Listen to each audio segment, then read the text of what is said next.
Okay guys, so this is the Port Harcourt Sites of Art and Music again. So this is our lesson 2 of sight singing, right? Remember, in Port Harcourt Sites of Art and Music, we try as much as possible to make this easy for us. In fact, sight singing is more like a phobia.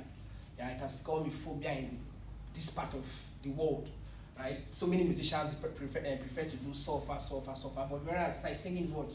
Pretty easy. Just understand what the few basic concepts, and you're on your way to what? Being a pro.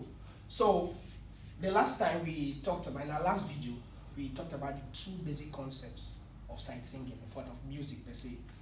They are what? Sound and rhythm.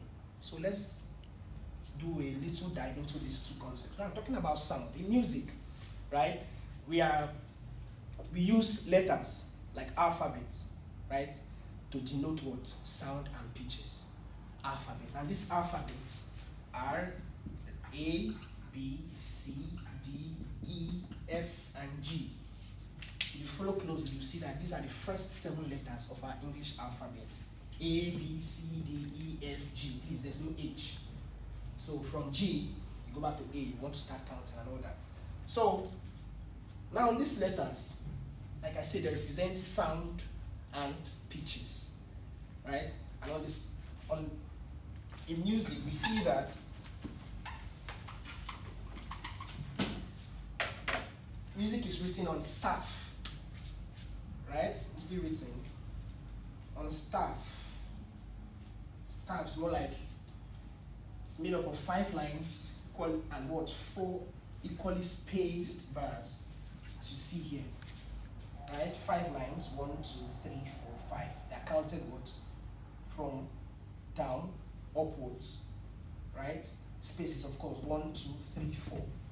So music is written in this form. Right? Music is written in this form. But now this staff is useless without what? The presence of these. Right? That the presence of these. This sign you see here, or this sign. There are so many of them, but for this stage of our sight singing, we'll be dealing with just these 2 clefs. So this is what? A clef. This is a clef. This is a clef. So whereas this clef is the treble clef, this clef is the bass clef. So generally, the main purpose of what? A clef is 1, to give us the letter names, appropriate letter names of the lines and spaces. Now those letters I mentioned, A, B, C, D, E, F, G, right? They have their different positions on the staff, either way on a line or in a space, right? And of course, and the second function of a clef is to fix what? The adequate pitches of notes on the staff.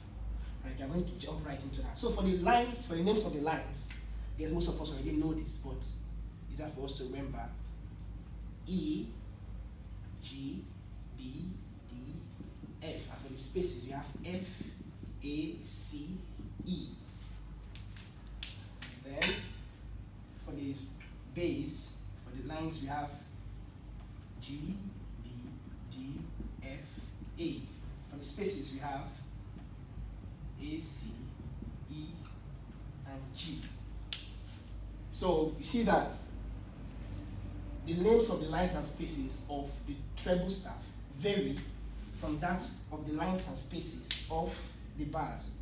So if there's anything you should notice here, you see that the bars, the notes of the bars, right, the lines and spaces of the bars are more like an octave lower, and they are written on the treble, right? An octave lower than they are written on the treble. So guys, look at this. You have what? E, G, B, D, F. For the spaces, you have F, A, C, E. That's for the treble. And for the bass, we have G, B, D, F, A, counting upwards. And for the spaces, we have A, C, E, G. Now, I normally give us mnemonics to remember this, right? Now, you can use every good boy deserves favor. And for the spaces, we have F, A, C, E. That spells as what? Face. Then for the bass, we have good boy deserves favor always. All cats will eat grass for the spaces. So just pick the first letters and you're right on your way to memorize. So your memory of this thing will aid you to what? Sight sing. Thank you very much, and watch out for our next video down here. Thanks.